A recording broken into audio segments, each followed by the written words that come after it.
All right, what's up, guys? Welcome back to the channel. As always, please like the video, subscribe to the channel for all of your Lakers and NBA talk. It's a little bit of a different setup in this one, not in my usual, studio backdrop, just in the car, because I want to give a reaction to Game 2, the Lakers versus the Memphis Grizzlies.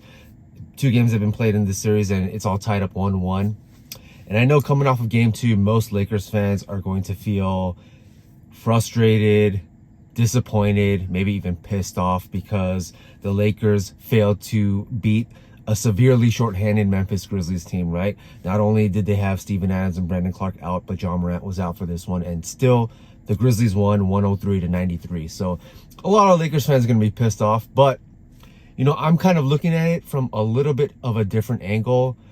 I'm a little bit more optimistic, and I think for me, these two games have shown me enough to say that, barring anything catastrophic injury-wise, I think the Lakers are going to win this series. And let's get into that. Before I get into the two main reasons why I think the Lakers are going to win this series, I mean, this is on par with what we've seen from this team all season long, right? Like, inconsistent energy levels, inconsistent levels of focus, playing down to the level of your competition.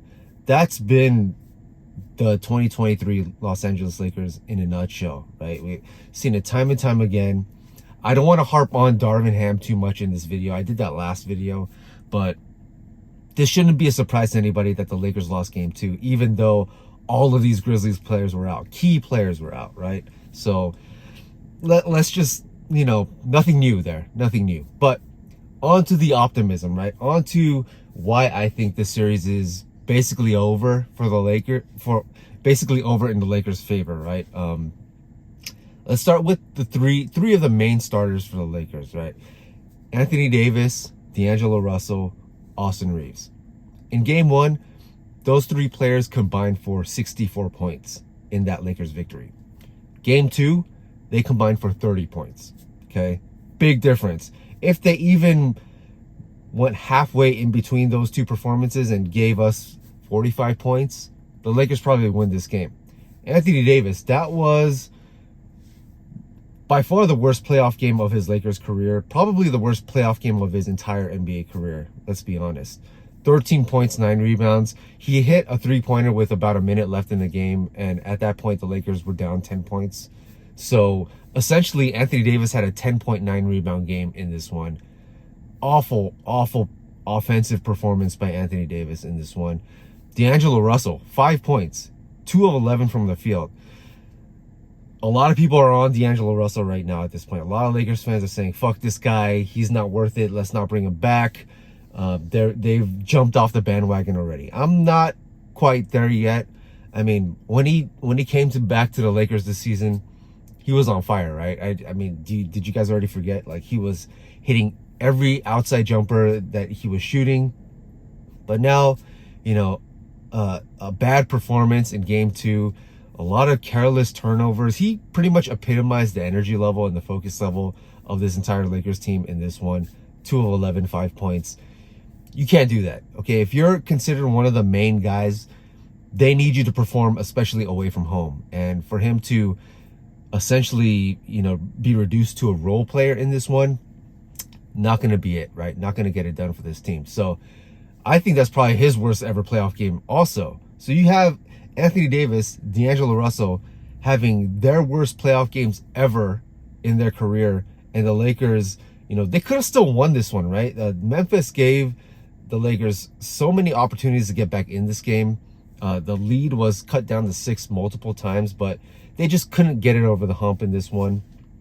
And I think it's largely because these two main guys had their, most terrible performances in their playoff careers. So despite all that, it was still relatively close. And you got to feel optimistic because I don't think we're going to see a repeat of AD and D'Lo combining to have their worst playoff games ever again, right? So optimism there. The second point, and this might be the most important one, is that defensively, the Lakers are getting it done. In Game 2, their defensive rating was actually better than their Game 1 defensive rating. I think Game 2, their overall defensive rating was like 107, which is phenomenal by today's standards. That would have been the number one defense in the entire league this year at 107. I think the Cavs were the number one rated defense this year at like 110 or 111, right? So really good defensive performance by the Lakers in game 2. In game 1, they were at a 111 defensive rating. So they're getting it done on the defensive end. You know, Anthony Davis, I don't think he's, you know, gotten going on the offensive end at all in the series yet, but defensively, I think he's had like 12 blocks so far in 2 games. So he's really leading the way defensively, and I think overall as a team, they're doing a really good job. Yes, this Grizzlies team is very shorthanded, right? No John Morant in game 2. That's going to make a big difference to their offensive production, but you can only play who's in front of you. And the Lakers, yeah, they're making it very difficult for the Grizzlies to score. I think game 2, it was mostly on the Lakers team themselves, shooting themselves in the foot, not bringing the energy and the focus that really led to Memphis taking advantage and taking that game. But we move on to game 3. Those 2 reasons, right? Those 3 main role players, I think they're going to pick it up. If we get, 45 points from them combined as a trio, I think this series is going to be over. And the defense is giving me a lot of optimism that the Lakers can win this series.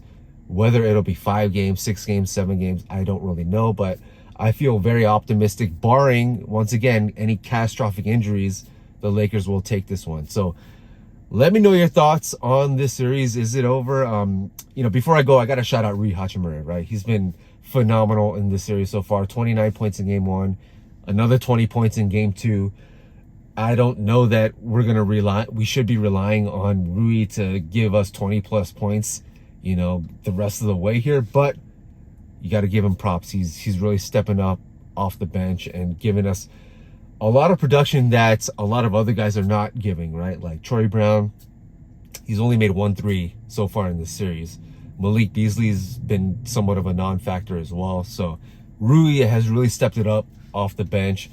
Shooter's been up and down as well. So shout out to Rui. But yeah, I think we got to feel really good, right? There's enough depth for this Lakers team to take it, I think, in my eyes, against this Grizzlies. So let me know your thoughts on this series. That's all I got.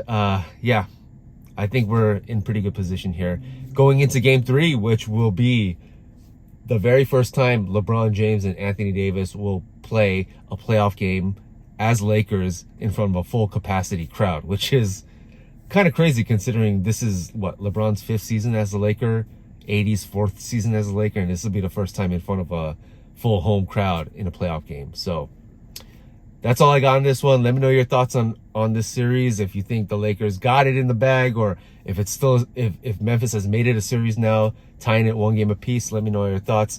That's all I got. Thank you for watching. Please like the video, subscribe to the channel for all of your Lakers and NBA talk. Take care, and I will see you soon.